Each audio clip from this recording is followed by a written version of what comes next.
This series must have gotten a new editor or ghostwriter or something, because the writing style is noticeably different from the previous books. Over half of the chapters are under 4 pages long, with abrupt chapter breaks. The best example is when Norman goes to the hardware store to get a new cat cage. It's an unimportant 3 page scene, which is split up into 2 full chapters. Do we really need 2 chapters to see Norman get a cage which doesn't get mentioned again? No. Argo Font Book Review, Argo Font Book Review. As promised in last book's cliffhanger, Mike is quitting his job as a police detective. Nobody's sure what his money situation is like, which seems odd. Hannah has been dating him for years. She has no idea if he's independently wealthy or not? I thought Mike was in his early 30s like Hannah. Now I'm questioning how old Mike is, because everyone assumes Mike will take an early retirement and move out of state. Hannah can't let that happen, so she gathers a large group of Mike's friends. They all beg him to stay in town. Leading the charge is a police officer named Stella. She only appeared once before. She had one scene in Book 11. That singular appearance is enough to make her Mike's longtime mentor and best friend. Stella forces Mike to take a private vacation with her at a family cabin. They spend the whole book together, and Stella decides to move into town so she can be closer to Mike. Are Stella and Mike dating each other? Stella asks Hannah to make a special stew for them. There are 5 chapters dedicated to the stew and its ingredients. Most of the discussion centers around sausage, but I was more interested in the soup. Hannah says she needs 8 cans of soup. 2 of them are golden mushroom soup. Hannah complains stores don't usually have golden mushroom soup, so she makes her sister buy 4 cans of mushrooms as a substitute. There's also a can of chicken broth and a can of corn, making a grand total of 12 different cans in this recipe. There is a continuity error. Hannah's shopping list does not match the official version of the recipe, which calls for only 8 cans. That's more reasonable, but when you factor in the 4 pounds of meat and potatoes, I cannot possibly believe this recipe only serves 4 people. Sorry, I got way off topic there. The main story is that the county's holding an all-star baseball tournament.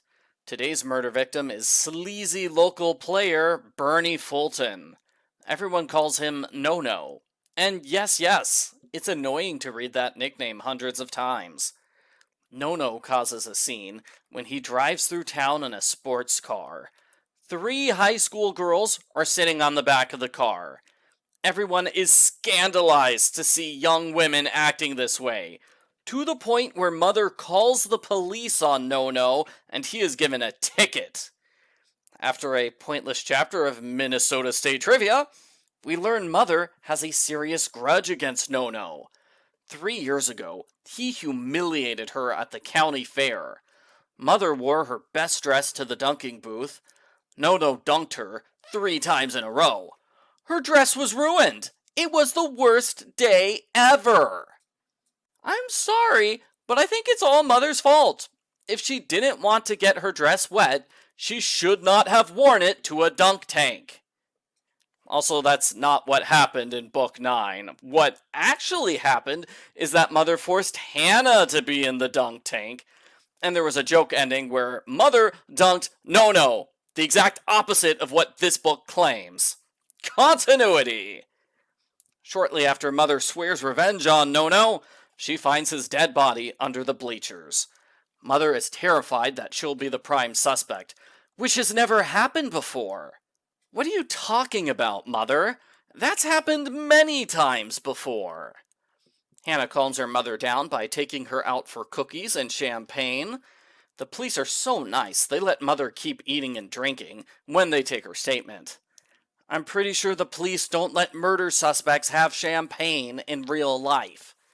Humorously, Mother's horror at being a suspect shifts to indignance when the police don't think she's capable of murder. Hannah gets some suspects. First is James Connor. He's furious his daughter Susan rode in No-No's car. How could she ruin her future and shame her family like that? A similar suspect is Roman Gans. He cannot believe his granddaughter Emily was seen wearing a short skirt and bikini top in the middle of summer. Roman purposely blocked the road so he could cuss out Nono and take his misbehaving granddaughter home. Roman is so upset he is still drinking unsafe amounts of alcohol. That's 2 full chapters of people shaming the high schoolers for wearing short skirts and riding on a car. Many readers complained the book went overboard with insulting the girls for doing something which is honestly not that bad. It's not even close to being the most promiscuous moment in the series, and yet the characters go on and on about how terrible it is and these girls are so bad. Dick overheard 2 men in suits talking about how they're great hitters. They wanted to hit No-No. Obviously, they are talking about baseball. But Dick assumes, hey, hitting? Oh my gosh, they're hitmen for the mob! They must have discovered No-No's a secret government agent trying to expose their illegal gambling ring. It's ridiculous. The 3 police officers ask Hannah to supervise all their interviews, because they're not sure how to conduct interviews without Mike. Guys, you've investigated dozens of murders. I think you can handle it. Anyway, there are 2 more chapters of shaming Susan for wearing skimpy clothes, as the police question her father and her boyfriend, Tony. Make that ex-boyfriend because he broke up with her over what she did, even though she begged for forgiveness. Mother has a dinner party where Norman experiments with cocktail recipes, which is weird because he never drinks alcohol himself. Even weirder, Norman has started making ice cubes out of frozen coffee. That way he can use the coffee to cool down warm coffee in the morning. I'm worried Norman has a coffee drinking problem.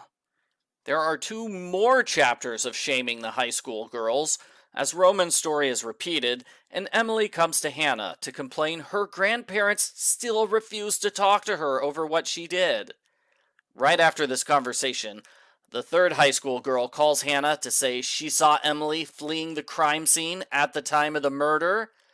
This gets the Best Drop Subplot Award because it never comes up again.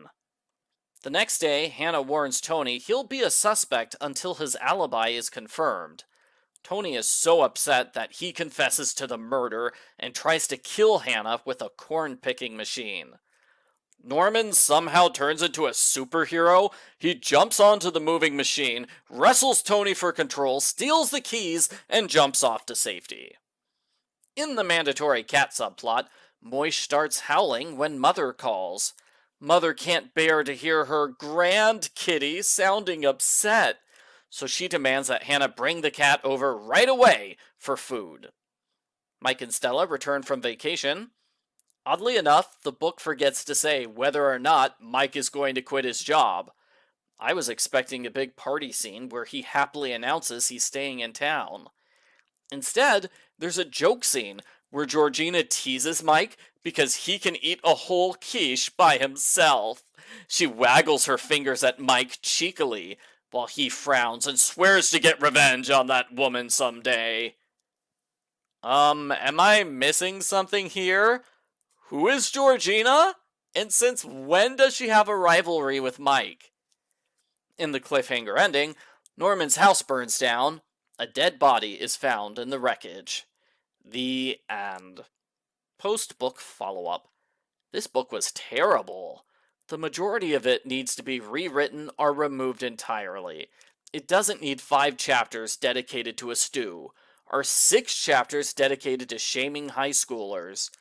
Those aren't the only repetitive sections. There are 4 chapters about Andrea using frosting, and 4 chapters about Hannah opening her back door without using the peephole first.